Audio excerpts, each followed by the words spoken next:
जय श्री राधे। श्री हरिवंश राधा वल्लभ लाल की जय। श्री हरिवंश महाप्रभु की जय। परम पूज्य गुरुदेव महाराज की जय जय हो। बहुत बहुत स्वागत है आप सभी का श्री चैतन्य चरितावली में। चैतन्य महाप्रभु के सुंदर चरित्रों का हम श्रवण कर रहे हैं। इसी श्रृंखला में आज हम श्रवण करेंगे अद्वैताचार्य और उनका संदेह। बड़ा ही प्यारा अध्याय है, पर इसे शुरू करने से पहले आइए महाप्रभु को आनंद देने वाले नाम को एक बार गा लेते हैं। मेरे साथ साथ आप भी गाइए। हरे कृष्ण कृष्ण कृष्ण हरे हरे, हरे राम राम राम हरे हरे, हरे कृष्णा राधे राधे। चलिए शुरू करते हैं। अद्वैताचार्य और उनका संदेह। अर्चयित्वा तु गोविंदम तदीयान नार्चयेतु यः, नासा भागवतो गेहे केवलं दाम्भिकः स्मृतः, तस्मात् सर्व प्रयत्नेन वैष्णवान् पूजयेत सदा। अर्थात जो भगवान की पूजा तो करता है किंतु भगवत भक्त वैष्णवों की पूजा नहीं करता, वह सर्वथा भक्त नहीं है। उसे तो दाम्भिक ही समझना चाहिए। भगवान तो भक्त की ही पूजा से अत्यंत संतुष्ट होते हैं, इसीलिए सर्व प्रयत्न से वैष्णवों की ही पूजा करनी चाहिए। जय जय। भगवान तो प्राणी मात्र के हृदय में विराजमान हैं, समान रूप से संसार के अणु परमाणु में व्याप्त हैं, किंतु पात्र भेद के कारण उनकी उपलब्धि भिन्न भिन्न प्रकार से होती है। भगवान निशानाथ की किरणें समान रूप से सभी वस्तुओं पर एक सी ही पड़ती हैं। पत्थर, मिट्टी, घड़ा, वस्त्र पर भी वे ही किरणें पड़ती हैं और शीशा तथा चंद्रकांत मणि पर भी उन्हीं किरणों का प्रभाव पड़ता है।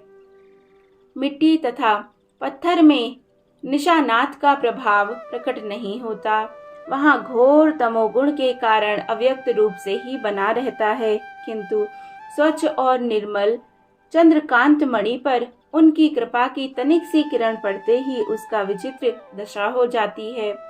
उन लोक सुखकारी भगवान निशानाथ की कृपा को पाते ही उसका हृदय पिघलने लगता है और वह द्रवीभूत होकर बहने लगता है। इस कारण चंद्रदेव उसके प्रति अधिकाधिक स्नेह करने वाले हैं।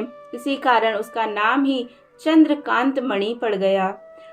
उसका चंद्रमा के साथ नित्य का शाश्वत संबंध हो गया। वह निशानाथ से भिन्न नहीं है, निशानाथ के गुणों का उसमें समावेश हो जाता है। इसी प्रकार भक्तों के हृदय में भगवान की कृपा किरण पड़ते ही वह पिघलने लगता है।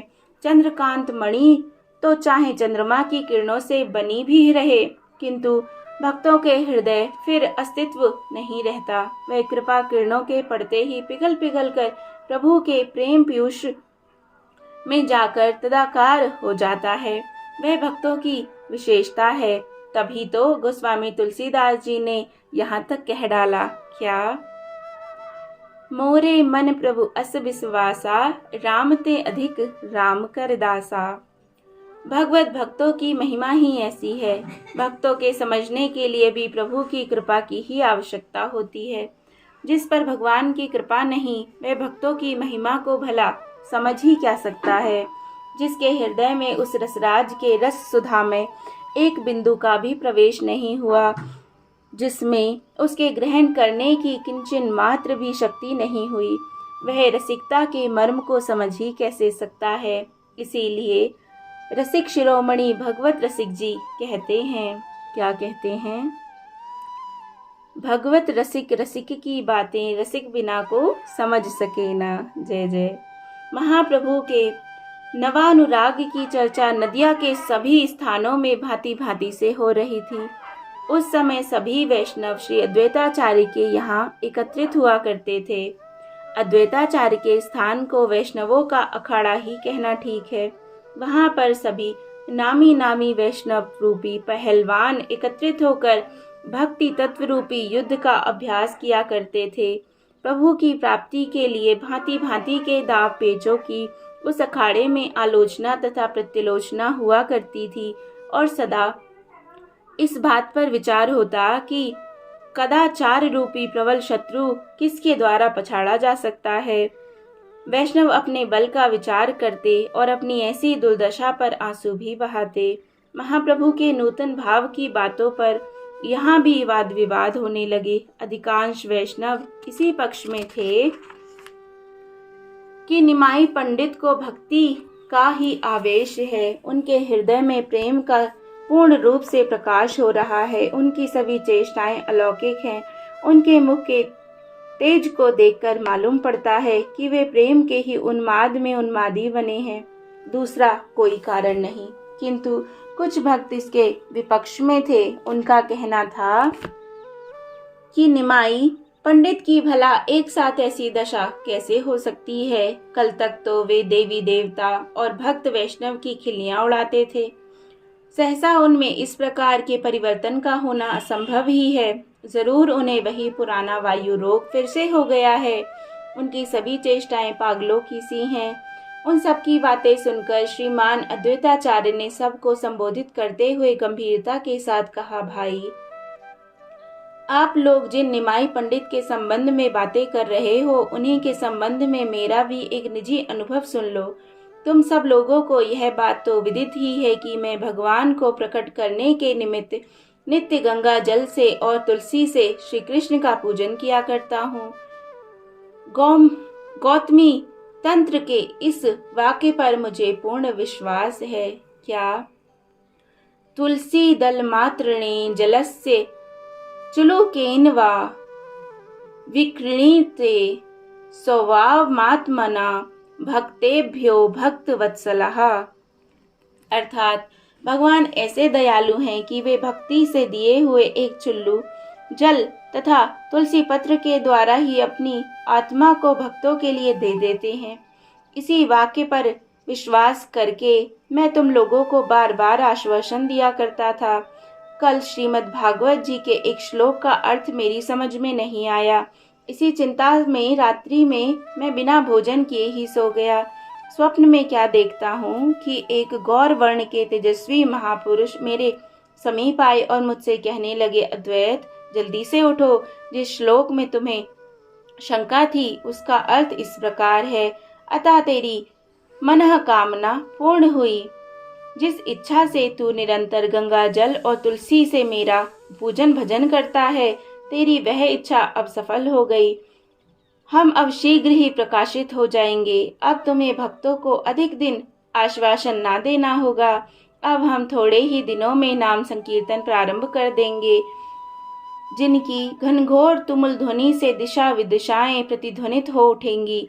इतना कहने पर उन महापुरुष ने अपना असली रूप दिखाया और वे कोई और नहीं थे, सचिनंदन विशंभर ही ये बातें मुझसे कह रहे थे। जब इनके अग्रज विश्वरूप मेरी पाठशाला में पढ़ा करते थे, तब ये उन्हें बुलाने के निमित्त मेरे यहाँ कभी कभी आया करते थे। इन्हें देखते ही मेरा मन हठात इनकी ओर आकर्षित होता था। तभी मैं समझता था कि मेरी मनः कामना इन्हीं के द्वारा पूर्ण होगी। आज स्वप्न में इन्हें देखकर तो यह बात स्पष्ट हो गई। इतना कहते कहते वृद्ध आचार्य का गला भर आया। वे फूट फूट कर बालकों की भांति रुदन करने लगे। भगवान की भक्त वत्सलता का स्मरण करके वे हिचकियां भर भर के रो रहे थे। उनकी ऐसी दशा देखकर अन्य वैष्णवों की आंखों में भी आंसू आ गए। सभी का हृदय प्रेम से भर गया। सभी वैष्णवों के इसी भाव को उत्कर्ष का स्मरण करके आनंद सागर में गोता लगाने लगे। इस प्रकार बहुत सी बातें होने के अनंतर सभी वैष्णव अपने अपने घरों को चले गए। इधर महाप्रभु की दशा अब और अधिक विचित्र होने लगी। उन्हें अब श्री कृष्ण कथा और वैष्णवों के सत्संग के अतिरिक्त दूसरा विषय रुचिकर ही प्रतीत नहीं होता था। वे सदा गदाधर या अन्य किसी भक्त के साथ भगवत चर्चा ही करते रहते थे। एक दिन प्रभु ने गदाधर पंडित से कहा, गदाधर, आचार्य अद्वैत परम भागवत वैष्णव हैं। वे ही नवद्वीप के भक्त वैष्णवों के शिरोमणि और आश्रयदाता हैं। आज उनके यहाँ चलकर उनकी पदरज से अपने को पावन बनाना चाहिए। प्रभु की ऐसी इच्छा जानकर गदाधर उनके साथ उन्हें लेकर अद्वैताचार्य के घर पहुंचे। उस समय 70 वर्ष की अवस्था वाले वृद्ध आचार्य बड़ी श्रद्धा भक्ति के साथ तुलसी पूजन कर रहे थे। आचार्य के सिर के सभी बाल श्वेत हो गए थे। उनके तेज में मुखमंडल पर एक प्रकार की अपूर्व आभा विराजमान थी। वे अपने सिकुड़े हुए मुख से शुद्धता के साथ गंभीर स्वर में स्तोत्र पाठ कर रहे थे। मुख से भगवान की स्तुति के मधुर श्लोक निकल रहे थे और आंखों से अश्रुओं की धारा बह रही थी। उन परम भागवत वृद्ध वैष्णव के ऐसे अपूर्व भक्ति भाव को देखकर प्रभु प्रेम में गदगद हो गए। उन्हें भावावेश में शरीर की कुछ भी सुध-बुध ना रही। वे मूर्छा खाकर पृथ्वी पर बेहोश होकर गिर पड़े।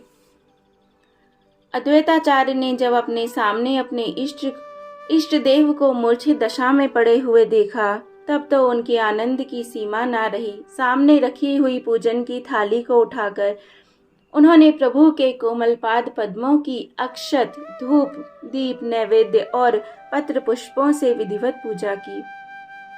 उन इतने भारी ज्ञानी वृद्ध महापुरुष को एक बालक के पैरों की पूजा करते देख आचार्य आश्चर्य में चकित होकर गदाधर ने उनसे कहा, आचार्य, आप यह क्या अनर्थ कर रहे हैं? इतने भारी ज्ञानी, मानी, वयोवृद्ध पंडित होकर आप एक बच्चे के पैरों की पूजा करके उसके ऊपर पाप चढ़ा रहे हैं।